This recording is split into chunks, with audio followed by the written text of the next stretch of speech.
Our first speaker this evening is Vietnam veteran and former Missouri Senator Wayne Wallingford, who served as a B-52 navigator flying linebacker missions over Hanoi in December of 1972. His story embodies courage, perseverance, and an unshakable belief in the American ideal. Please join me in welcoming Senator Wayne Wallingford at this time.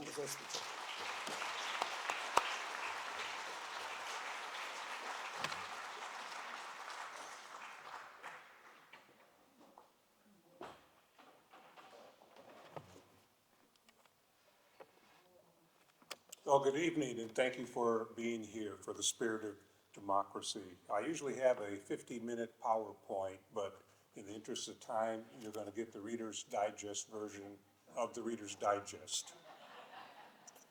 The official name of the final campaign of the American war against North Vietnam was known as Linebacker II and was the largest B-52 commitment to the war. Linebacker II was the most important operation in military history and is known for inflicting massive damage and havoc as it rained on North Vietnam for 11 days, for the aircraft and crew members lost, for the historical tonnage of bombs released, and for the hundreds of SA-2 missiles fired at the B-52s. And throughout my program, I'll be referring to SA-2, SAMs, or surface-to-air missiles, which are all the same. During much bickering, the North Vietnamese abruptly walked out of the Paris peace talks on December 13, 1972. National Security Advisor Dr. Henry Kissinger briefed President Nixon on the failure of the peace talks. Nixon immediately sent Hanoi an ultimatum, telling them to resume serious negotiations in 72 hours. North Vietnam replied that it was willing to continue the war rather than yield to several points, and hinted that they might not agree to release the American POWs. President Nixon's patience ran out, and he decided it was time for America's big stick, the B-52.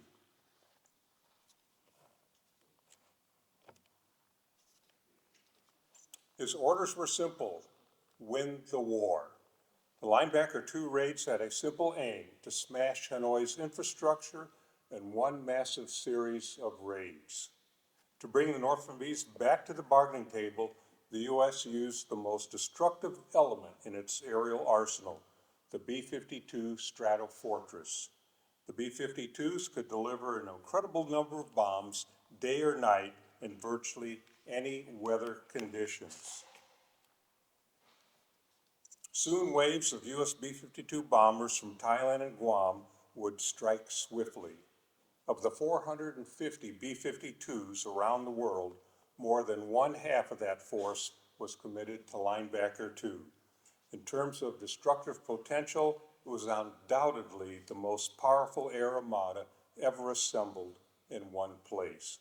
Sorties flown out of Andersen Air Force Base, Guam, 6,000 miles in 14 hours. There's Guam. And if they did air refueling out of Kadena Air Base, it was 8,200 miles in 18 hours. One B-52 took off every 72 seconds from Andersen Air Force Base, Guam. The line of B-52s stretched for 70 miles and took 2.5 hours to complete their takeoff. By the time the first B-52 launched out of U-Tapao, Thailand, the B-52s from Andersen Air Force Base, Guam, had been airborne 5.5 hours. U-Tapao B-52s would get to Hanoi first, because they're a lot closer. Up to Hanoi, Haiphong was the harbor area where they got all their supplies. There was just enough time to say the Lord's Prayer, sing the Air Force hymn, and recite the 23rd Psalm, and you were over the target on a bomb run. Linebacker II was a massive 11-day assault against vital targets around Hanoi and Haiphong, cities heavily guarded by MiG-21 aircraft, surface-to-air missiles, and radar-guided anti-aircraft artillery. The AAA defense comprised over 7,000 guns. The MiG-21 defense consisted of over 200 aircraft out of 13 different air bases. The United States was searching for a way to strangle North Vietnam's war-raging capabilities by shutting down its supply pipelines in order to force it back to the negotiating table. SA-2 missile sites were the deadliest threats to the B-52, which faced an onslaught of surface-to-air missiles. There were 200 SAM sites in North Vietnam, and each SA-2 site had 6 missiles on a launcher, and to reload an SA-2 launcher, it took less than 10 minutes. The North Vietnam defense was considered the most heavily defended area in the world and were better defended than the defenses ringing Moscow. Every mission committed an armada of aircraft of many types and functions. Each B-52 raid was supported by as many as 120 tactical aircraft. To say the skies were crowded would be an understatement. You have to prepare your minds and your stomachs for a bomb run over Hanoi. The Air Force trains you that every day isn't going to be a perfect day. It's not going to be a normal day, and you have to be on your game. You wonder what's in store for you, but you don't want to know the answer. We're about to fly into dangerous skies, a life or death mission over the most heavily defended city in the world. Bomb runs over Hanoi definitely weren't for the faint of heart. A hail of surface-to-air missiles greeted raids in unbelievably large numbers. MiG fighters climbed out from their airfields.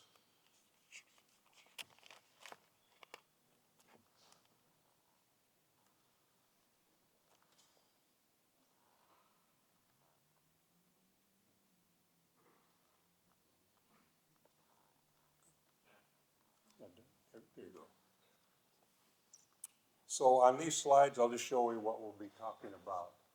The day of the mission, the date it was actually flown, the number of B-52s flown, and number of SA-2s fired at the B-52s, and then the number of the B-52s lost.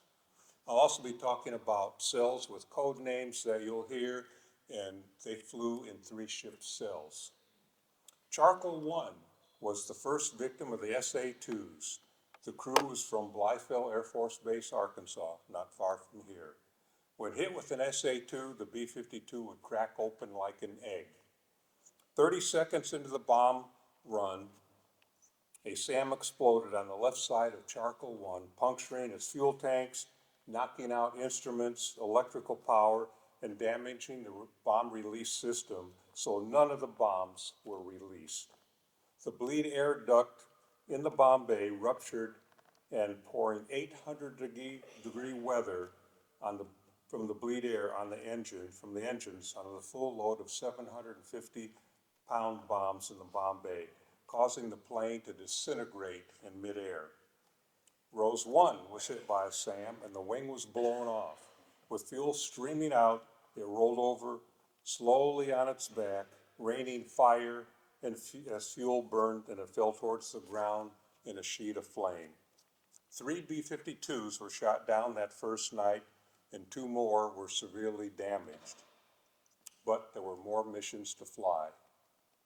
During the briefing for the second night's mission, the general started with the briefing, and I'll never forget his words. He said, "Well, we thought we were going to lose a lot more of you than we did." Not exactly a motivating factor.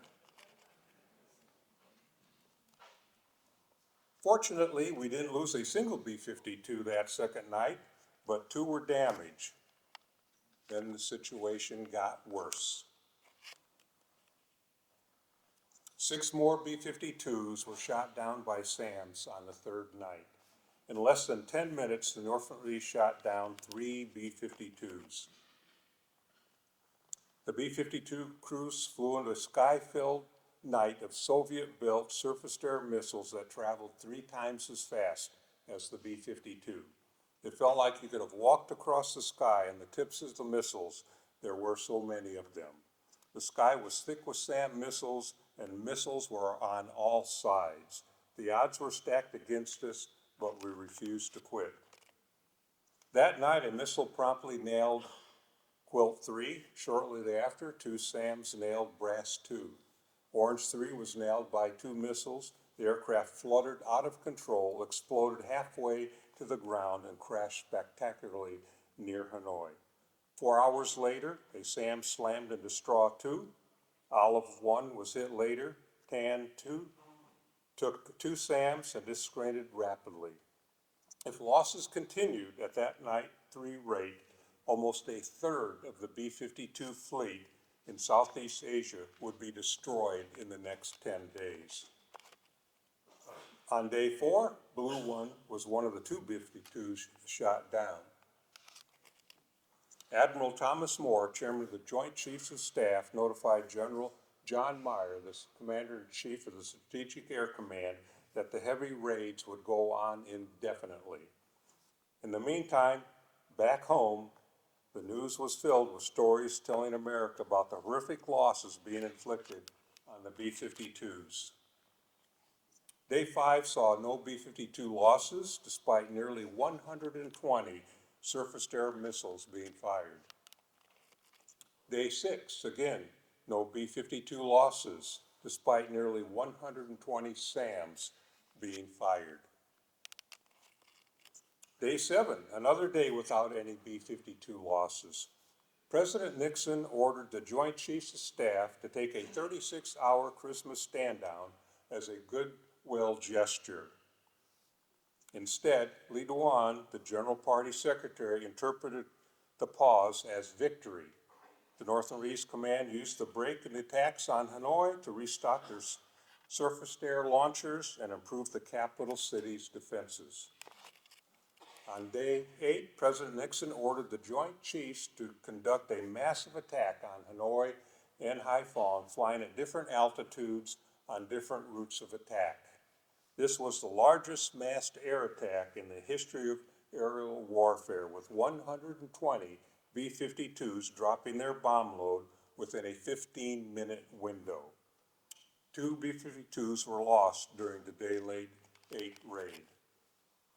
On December 27th, Le Don, the General Secretary of the Vietnam Communist Party, sent a message to President Nixon saying that he wanted to return to Paris to resume negotiations on January 8th, this time without preconditions. Nevertheless, the bombing continued for 3 more days. 2 more B-52s were shot down on day 9, and 1 was heavily damaged. Ash 1 was hit over Hanoi, but could still fly with some difficulty. The pilot decided he would fly back to Thailand and land in the hopes of saving the $29 million aircraft. As the plane approached the runway, the aircraft was getting more difficult to fly. The pilot decided to try for a go-around for another attempt at landing. Just at the end of the runway and outside the base perimeter, the B-52 pitched nose up, stalled 150 feet above the ground. The aircraft then rolled and crashed upside down in a spectacular fireball and explosion. That night, during the December 27th bombing raid, another aircraft from the Ash Cell, Ash 2, was the last B-52 shot down during Operation Linebacker II. By dawn on December 28th, though neither side realized the battle was effectively over, Night 10 marked the tipping point. The North Vietnamese began to show that their defenses were deteriorating and they were running out of SAMs. While the B-52s were airborne, heading for their targets, on night 11, the order was flashed that Linebacker II was to officially end at 6:59 a.m. Hanoi time on December 30th. The December 29th raids reported few SAM launches and suffered no losses. Linebacker II was over. During Linebacker II, the Air Force flew 729 B-52 sorties. 15 B-52s were shot down. 9 B-52s were damaged by SA-2s, of which 4 were damaged beyond repair. The stalled peace talks resumed on January 8, 1973. 20 days later, this was the headline that all America had been waiting for. The war is over. The Vietnam War ended Sunday, January 28th, 1973. It came to a halt at 8 a.m. Operation Homecoming began on February 12th, 1973. A C-141A Starlifter transport jet lifted off from Hanoi, and the first of several flights of U.S. prisoners of war began their journey home. Our American POWs could finally return home to their waiting families. By March 29, 1973, a total of 591 American prisoners of war had been returned to U.S. custody and their awaiting families. Operation Linebacker II is considered the #1 deadliest U.S. hostile air action of the 10 deadliest hostile air actions. Linebacker II acquired the status in Air Force history of Vietnam as the operation that won the war. It was honored to have served in the United States Air Force and participate in Linebacker II, which freed our 591 POWs and ended the Vietnam War. Thank you.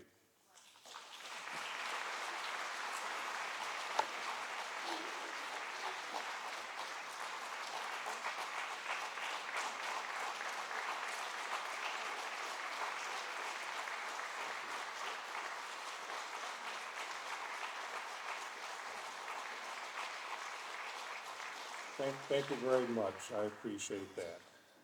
Now it is indeed my pleasure and honor to introduce John Clark, who will be sharing his harrowing and powerful story of survival.